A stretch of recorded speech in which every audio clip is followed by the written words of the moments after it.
Dear IFM. Dear IFM.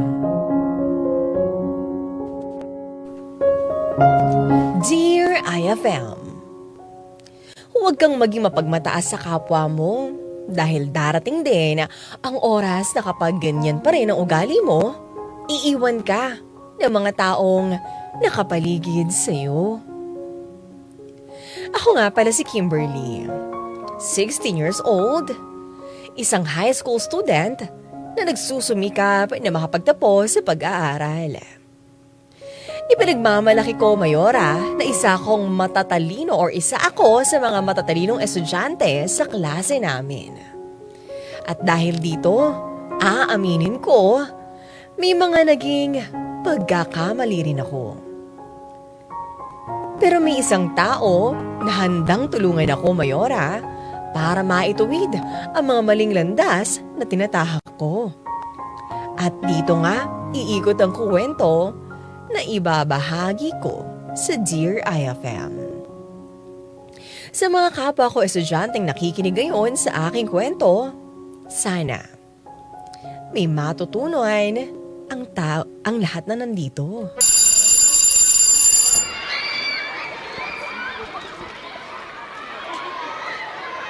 Hoy, Bobby! Ano? Nagawa mo na ba yung homework natin? Ay, salamat, Kimberly. Mabuti na lang dumating ka na. Hindi ko pa nagagawa eh. Lagot ka! Bakit hindi mo ginawa yung homework mo? Siguro tinatamad ka, no? Hoy, hindi ah. Talagang nahihirapan lang akong gawin. Kasi hindi ko maintindihan. Ayun, nakatulog ako. Ang dami mong palusot! Ang sabihin mo, may pinanood ka lang na paborito mong series kaya nakatulog ka. Oh, ewan ko sa'yo.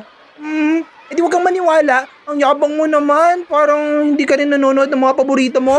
At least ako, kayang-kaya kong gawin yung mga homework ko habang nanonood. Sige na. Kulang na lang. Sabihin mo sa akin na ang galing-galing mo. Oh, bakit? Hindi ba? Ay, grabe. Talagang proud na proud siya sa sarili niya. Kasi totoo naman. Hindi sa pagmamalaki, pero ako naman talagang pinakamagaling sa klase natin. At hindi lang yon. Ikaw rin yung pinakamaganda. Uy, ano ba? Huwag mo sabihin yan. Totoo yun, pero alam mo naman, maraming magagalit sa akin kapag naririnig ka nila. Sige na. Iniiba mo pa yung usapan eh. Ano ba? Pakukopyahin mo ba ako ng homework mo? Hindi. Kaya mo pala ako inuuto para makakopya ka sa akin. O sige na. Kunin mo na lang sa bag ko. Etong note. Ako na nga. Ito yung notebook ko. Bilisan mo at baka dumating si Miss Karen. Kay Ma'am Domingo naman tong homework. Pagkatapos pa ng subject ni Miss Karen, kaya kong matapos agad yan. Ay, oo nga pala, Kimberly. Tinatanong nga pala ni Jello kung pwedeng makikopya rin siya. Ayoko nga. Bakit? Mabait naman si Jello ah. Mabait nga siya. Pero mahina naman yung ulo. Kaya lagi ang bababa-baba ng grades niya eh. Sana nga bumagsak na siya. Para hindi ko na siya nakikita dito. Aba? Grabe ka naman. Sobrang panlalait mo dun sa tao. Tao ba yun? Ang akala ko kasi, alien eh. Pero baka nga hindi. Kasi sa mga napapanood ko, yung mga alien, matatalino. Samantalang siya ubod ng bobo. Uy! Sumusobra ka na ha. Hindi naman ganun kahina ang ulo niya. Nagpapatulong lang yung tao sa'yo, no? Kailangan mo pa bang laitin? Uy, wag na nga. Sasabihin ko na nga lang sa kanya na ayaw mo siyang pakopyahin. Nandiyan na pala si Miss Karen. Okay, class. Umupo na kayo at magsisimula ng klase. Sadali lang meron akong sasabihin kina Kimberly at Bobby. Miss Karen, bakit po? May problema po ba? Unang-una, Bobby, narinig kita kanina na gusto mong kumopya ng homework ni Karen. Kahit hindi ako nagpapagawa ng homework na yan, pagsasabihan pa rin kita. Alam mo na masama ang pangungopya, ha? Ayoko na mauulit to. Opo, ma'am. At ikaw naman, Kimberly, hindi ko rin nagustuhan yung ginawa mong panglalait kay Jello. Hindi mo dapat ginagawa yan sa kaklase mo. Kung mahina siya sa klase, dapat tinutulungan mo siya. Hindi yung ibabagsak mo pa siya. Ayoko na maririnig ulit sa'yo yan, ha? Hindi ko maintindihan kung bakit naigalit si Miss Karen sa aming dalawa ni Bobby. Parang masyado siyang mabait. At kapag tingin niya na mali ang isang bagay, Mayora, hindi niya talaga pinapalagpas. Wala akong nakikitang masama sa pagpapakopya ko ng homework sa kaklase ko. Basta, kaklose ko yung taong papakopyahin ko. Kung hindi ko naman sila kaklose, di bahala na lang sila sa buhay nila. Oo, mayabang ako. Kasi may ipagmamayabang naman talaga ako, mga idol. Normal lang din naman siguro na ayoko sa mga taong tingin ko, hindi ko ka-level. Wala rin akong pakialam kahit sabihan pa ako ng masama ang ugali ko. Kasi ang totoo, nai-insecure lang sa akin yung mga taong nagsasabi sa akin yan. At hindi pa nagtatapos dyan. Kahit nagdi-discuss ang teacher, hindi ko tinatago ang kayabangan ko sa mga kaklase ko. Class, nababasa niyo naman na maayos yung isinulat ko sa blackboard, di ba?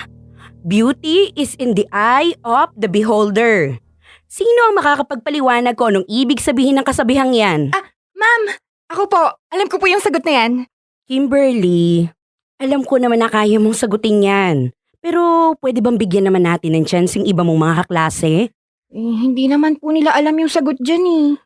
Paano ka naman nakakasiguro na hindi nga nila alam? Malay mo yung ibang kaklase mo alam din yung sagot sa tanong ko.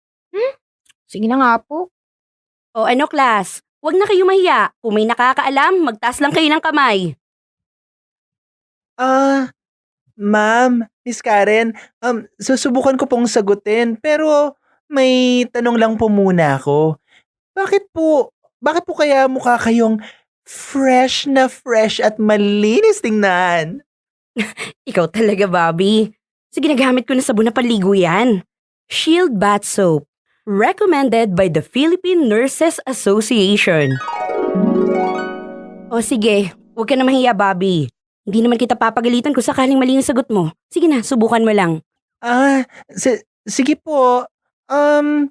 Sa pagkakaintindi ko po, ang ibig sabihin po ng beauty is in the eye of the beholder ay ang kagandahan ay nakadepende sa pananaw o panlasa ng taong tumitingin. Very good, Bobby. Alam mo naman pala yung tamang sagot eh. Thank you, Mom! Sus, may nakatago ka lang yatang cellphone dyan kaya nakuha mo na yung sagot sa internet. Uy, grabe ka naman sa akin, Kimberly. Hindi ba pwedeng alam ko talaga yung sagot? Okay guys, tama na yan, okay? Huwag na kayo magtalo dito. Kimberly, huwag mo na ulit gagawin yun, ha? Sige. Sino pa yung may ibang sagot bukod sa sinabi ni Bobby? Ikaw naman, Tracy. Ano naman yung sayo? Ang ibig sabihin po ng beauty is in the eye of the beholder ay ang kagandahan po ay hindi lang po nasusukat sa panlabas na katangian ng isang tao. Halimbawa po, maaring hindi kagandahan para sa karamihan ang itsura ng isang tao pero para sa iba, maganda ang tingin nila sa kanya. Ang ibig mong sabihin, Tracy, sa itsura mong yan, may magsasabing maganda ka? Hindi na lang kita papatulan, Kimberly. Hindi ka naman talaga makakapatol kasi alam mo sa sarili mong tsaka ka. Hoy, Kimberly, tama na yan. Kaya ako nga idinidiscuss ngayon sa inyo yan para ituro sa inyo na hindi kayo dapat nalalait ng ibang tao. Hindi porkit ang tingin mo ay mas nakalalamang ka sa kanila may karapatan ka ng apihin sila. Kahit pagalitan pa ako ni Miss Karen sa harap ng buong klase, Mayora, hindi ako natatakot. Medyo napahiya lang ako, pero wala lang talaga sa akin yun. Hindi pa rin ako nakikinig sa mga sinasabi niya. Para saan pa pala na nasa taas ako kung hindi ko titingnan yung mga taong nasa ibaba ko? Kaya nga sila minamaliit. Dahil maliit naman talaga sila at walang kalaban-laban. Nag-e-enjoy lang naman ako. At yung mga taong minamaliit ko, sila ang libangan ko. Wala akong nakikitang masama sa ginagawa ko, mga idol. Kasi hindi naman ako ang pinagsasabihan ng ibang mga teachers ko. Si Miss Karen lang talaga ang sumisita sa akin. Ewan ko ba sa kanya? Lagi na lang mainit yung mata niya sa akin. At si Bobby naman, kung minsan, hindi ko rin maintindihan. Kaibigan ko siya, pero kung minsan, ayaw makisama. Kaya kapag galit ako kay Bobby, hirap na hirap siyang suyuin ako para hindi na ako magtampo. Kimberly, magkaibigan naman tayo, di ba? Ewan ko sa'yo. Hindi mo ako pinagtanggol nung ipinahiya ako ni Miss Karen yun sa buong klase ng isang araw eh. Sorry na, Kimberly. Gano'n na lang yon. Sorry na lang. Hindi mo madaling makukuha ulit yung tiwala ko, Bobby. Kasi naman, Kimberly, totoo namang mali ka. Kaya ka napapagalitan ni Ma'am Karen. Nakita mo yan. Kinakampihan mo pa siya. Akala ko ba kaibigan kita? Uy, huwag ka naman ganyan sa Hindi akin. magsama kayong dalawa. Uy, nauuhaw na nga ako eh. Oh, anong gusto mo? Ililibre kita ng inumin. Pagkatapos mo kong traidorin, nagpapatawa ka ba? Uy, parang awa mo na. Uhaw na talaga ako. Kahit yung soft drink lang. Wow ha, soft drink pa talaga yung gusto mo no? Kung bakit ba naman kasi walang pera yung nanay mo? Hindi ka man lang mabigyan-bigyan ng maraming baon? Uy, huwag mo namang idama yung nanay ko dito. Kung ayaw mo akong ilibre, edi wag. Ganito na lang, Bobby. Gusto mong patunayan sa akin na magkaibigan pa rin tayo, di ba? O sige, tatanggapin ulit kita. Kung magagawa mong ilabas dito sa convenience store yung lata ng soft drink na gusto mong inumin. Ano? Kailangan ko ba talagang gawin yon? Oo naman. Kailangan mong patunayan na magagawa mo ang lahat para sa akin. Huwag mo nang sabihin na ayaw mo. Oh, ayaw mo ba?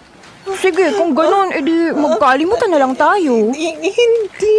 Magkaibigan tayo, Kimberly. Gagawin ko yung gusto mo. Isa pa, nauuhaw na talaga ako eh. Yun naman pala eh. Edi ko, ilabas mo na yung soft drink dito. Tingnan ko lang kung kakayanin mo. Pero, paano ko gagawin yun? Baka makita ako ni Kuya Gardo. Bakit ka ba nag-aalala? Akala ko ba matalino ka? E di ilagay mo lang sa pantalon mo yung soft drink. Hindi ka mahahalata niyan. Kasi parang tatanga-tanga naman yung buharad siya.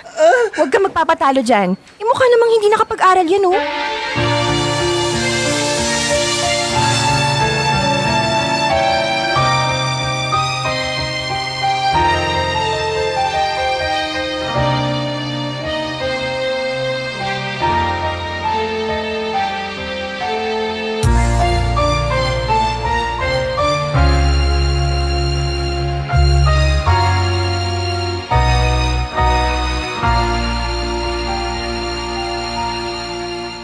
Ano po ba yan, Miss Karen? Bakit gusto niyo po akong kausapin? Kimberly, nakita at narinig ko yung usapan niyo ni Bobby kanina sa convenience store. Hindi niyo ba naisip na mali yung ginagawa niyo? Hindi ko po alam yung sinasabi niyo, ma'am. Ay naku, huwag ka nang magmaang-maangan. Narinig kong kinukumbinsi mo si Bobby na mag-shoplift. Bakit nagagawa mong samantalahin yung kahinaan ng kaibigan mo? Ano, porque wala siyang pera? Wala naman po yatang nangyari ng ganun, ma'am. Alam kong totoo yung sinasabi ko. At isa pa, hindi ko nagustuhan sa ginawa mo yung panglalait mo dun sa security guard. Kimberly naman, hindi porkit nakakapag-aral ka, may karapatan ka ng insultuhin yung mga katulad nila. Para saan pa yung taas ng grade mo kung ang pangit naman ng pag-uugali mo? Sumusobra naman po yata kayo, Miss Karen. Kung totoo po yung sinasabi niyo, bakit hindi niyo po kami pinigilan ni Bobby? Wala pong maniniwala sa inyo kung sakaling isumbong niyo kami. Tsaka aminin niyo na lang pong wala kayong magagawa sa akin kasi sikat na sikat po ako sa school na to. Totoo naman talaga yung sinabi ko. Sikat ako sa eskwelahan namin. At maganda ang reputasyon ng pamilya namin dito. Kaya walang magagawa si Miss Karen sa akin. Sino ang mas paniniwalaan nila sa amin? Yung teacher na wala namang napatunayan? O yung estudyanteng kilalang matalino at nagbibigay ng karangalan sa eskwelahan? Alam niyo naman siguro kung ano ang sagot dyan. At isa pa, Kaya ko lang naman ginawa kay Bobby yon para masubukan kung hanggang saan yung loyalty niya sa akin. At napatunayan naman niya na pwede ko pa rin siyang maging kaibigan.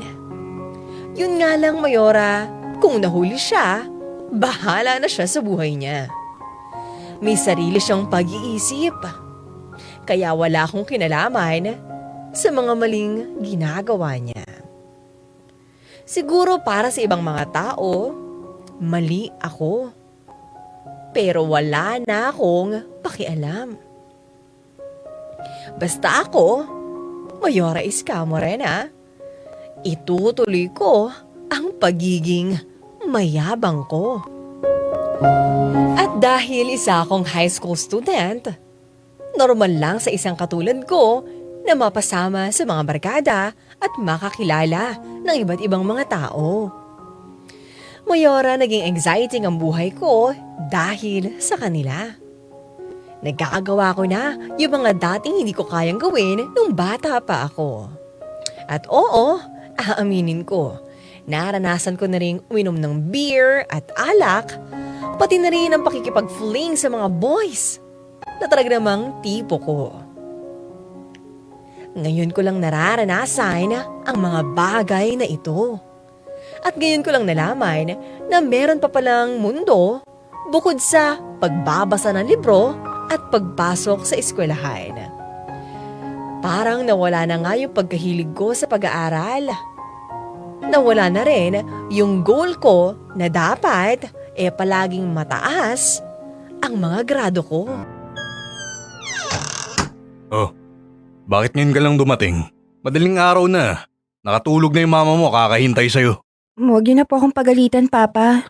Nakauwi naman na po ako. Oo nga, nakauwi ka na, pero hindi ka naman marunong sumunod sa pinag-usapan natin. Di ba dapat bago sumapit yung 7:00, nakauwi ka na? Matagal po kasi yung practice namin eh. Kaya ngayon lang po ako nakauwi. Kimberly, huwag mo akong pinapalusutan sa ganyang sagot mo ha. Bakit po ba, Pa? Nagsasabi naman po ako ng totoo. Kung talagang practice lang ng sayaw yung ginawa nyo, di ka aabutin ng gantong oras. Kung ayaw niyo pong maniwala sa akin, wala na po akong magagawa. Pupunta na po ako sa kwarto ko. Naantok na ako. Huwag mo akong pinapastos. Tatay mo ako. Eh kasi naman po eh. Ayaw niyo nang po makinig sa sinasabi ko. Ayoko yung nagsisinungaling ka sa akin ha. Alam mo ba kung bakit alam kong hindi ka nagsasabi sa akin ng totoo? Naamoy ko sa'yo yung beer na iniinom mo. Ang laki-laki ko na, Pa. Pati ba naman yung beer bawal pa akong uminom? Eh di napaamin ka rin na. Nagsisinungaling ka sa amin. Totoo naman talagang nag-practice kami ng sayaw. Bigla lang pong nagkahayaan na mag-inuman. Ang bata-bata nyo pa umiinom na kayo. Ayoko nang sumasama ka dyan sa mga kabarkada mo na yan. Pa, hindi niyo po ako pwedeng ilayo sa mga kaibigan ko. At bakit hindi? Magulang mo ako ah. Ginagawa ko to para hindi malis yung landas mo. At para yan sa kinabukasan mo. Huwag niyo na pong alalahanin yun. Kasi kayang-kaya ko naman po. Baka nakakalimutan niyo po, Papa. Matalino po ako, matataas ang grades ko. Kaya ngayon, nagmamayabang ka na sa akin. Ganun ba yun? Okay lang po yun, kasi po, may pagyayabang naman ako. Ngayon, nagagawa mo yan. Hanggang kailan mo kaya may pagmamalaki sa akin yan? Hindi niyo na po dapat itinatanong yan. Alam kong magaling ako. Mukhang nakalimutan mo yata na bumaba ang grades mo nung nakarang quarter ha. Hindi ka ba nag-aalala?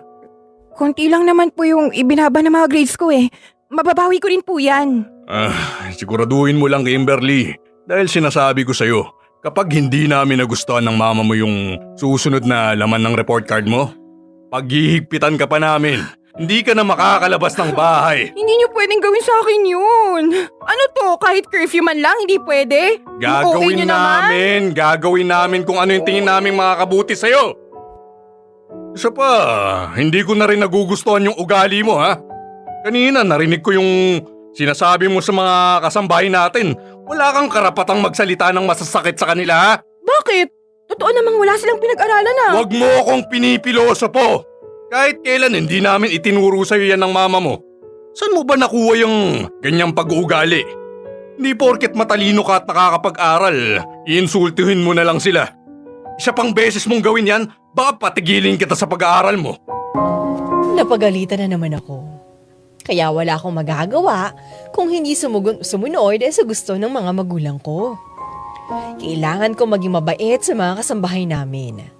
Baka kasi bawasan yung allowance ko at hindi na nila sarapan yung mga luto nila sa mga baon ko.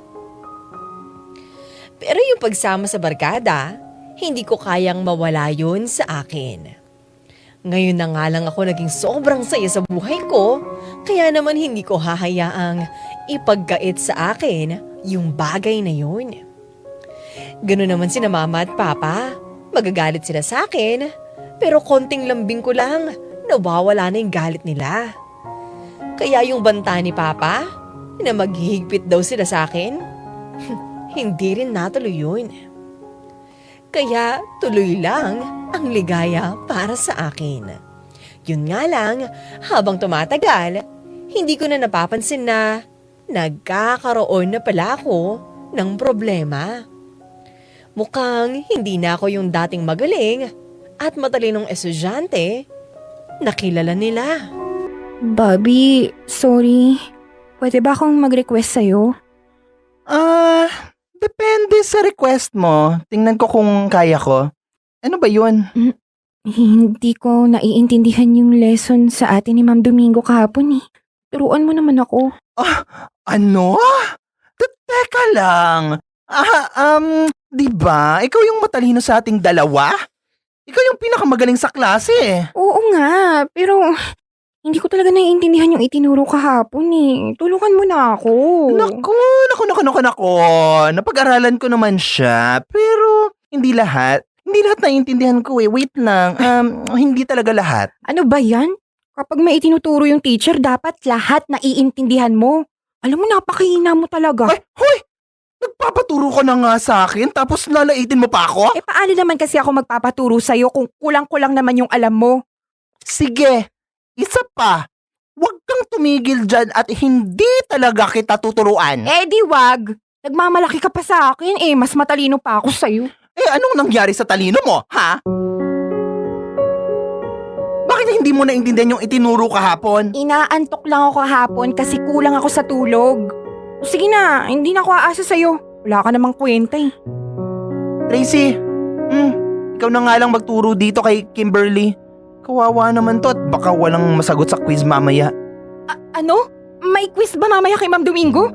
Bakit hindi ko alam yan? Ewan ko sa'yo. Tulog kaya tanong sinabi ni Ma'am Domingo kahapon yan. At dahil nilait mo ako, bahala ka na dyan. Eh nako, ano bang gagawin ko? Tracy, matalino ka naman, 'di ba? Turuan mo naman ako. Matalino nga siguro ako. Pero 'di ba, ang sabi mo, pangit ako? Wala akong sinasabing ganyan. Ang sabi ko lang naman, hindi ka maganda. Eh di parang ganun din yun. Hindi ko makakalimutan yun. Ang sabi mo pa sa akin, tsaka ako. Sorry pero bakit ko tuturuan yung taong nang aapi sa akin?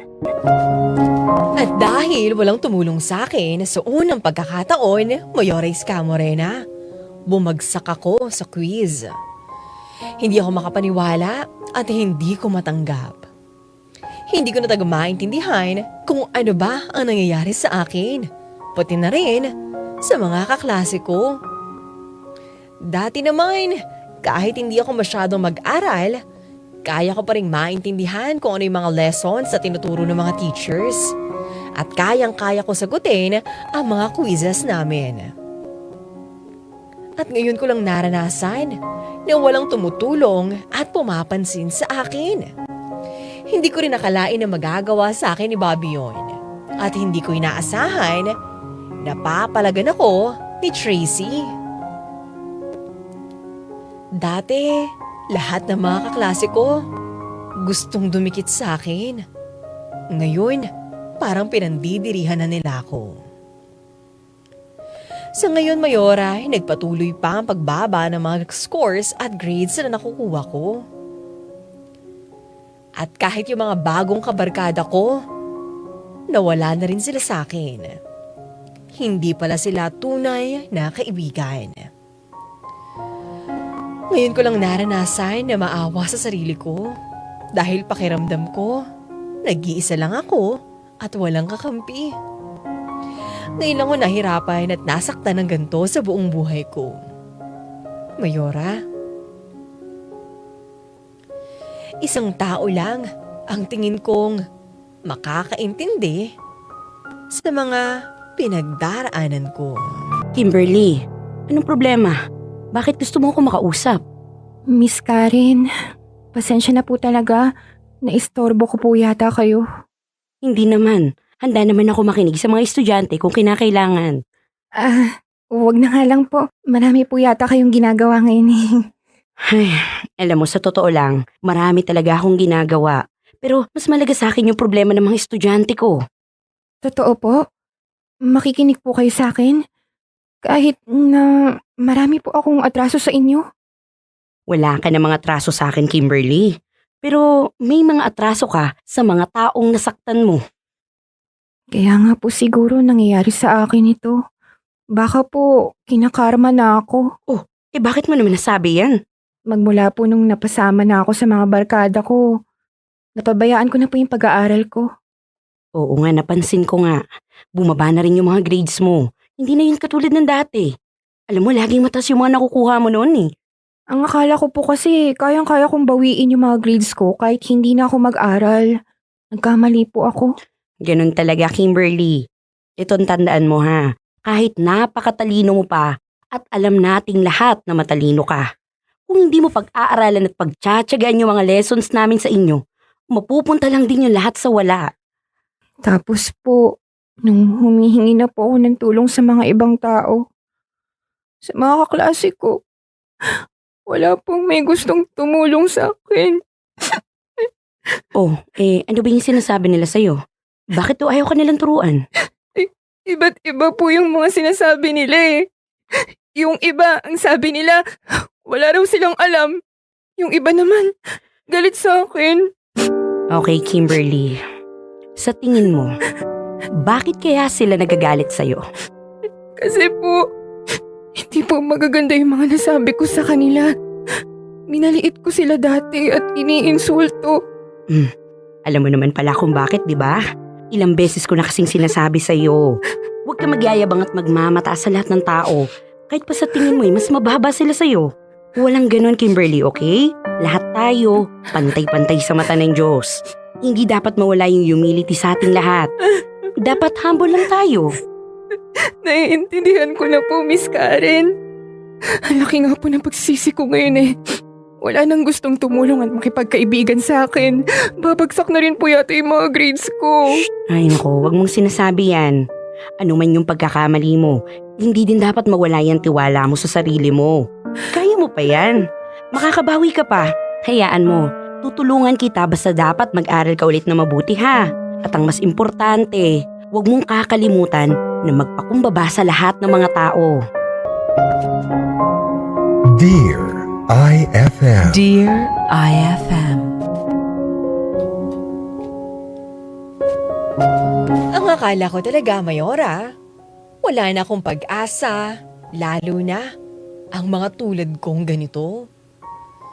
Kung kailan susuko na ako, saka naman ipinaramdam sa akin ni Miss Karen na hindi pa tapos ang lahat para sa akin. Kung wala ang isang teacher na kagaya ni Miss Karen, baka nawalan talaga ako ng pag-asa para sa sarili ko. Siya ang kumausap sa ibang mga teachers at mga kaklase ko na tulungan ako sa pag-aaral ko. At mabuti na lang, tinulungan pa rin nila ako. Kahit na alam ko na may sama ng loob sa akin yung iba dahil sinuplandahan at nilait ko sila. Sa ngayon, Mayora, mukhang bumabalik na ulit sa dati ang mga scores na nakukuha ko sa mga quizzes at exams. Nakakasunod na ulit ako sa mga tinuturo ng mga teachers namin sa klase. Nakatulong din talaga na hindi ako lumalabas ng bahay at hindi na ako napapabarkada. Si Bobby lang talaga yung masasabi kong natitirang kaibigan ko. At hindi ko rin masisisi ang ibang tao at ang iba kong kaklase kung bakit ayaw nilang makipagkaibigan sa akin. Ang mahalaga, natutunan ko ng dapat ay magpakumbaba ako sa lahat ng tao. Maraming salamat kay Miss Karen na hanggang ngayon ay palaging nakasuporta sa akin. Maraming salamat din sa Dear IFM sa pagkakataong maibahagi ko sa inyo ang aking kwento. Hanggang sa muli, Mayores Camorena. Nagmamahal, Kimberly.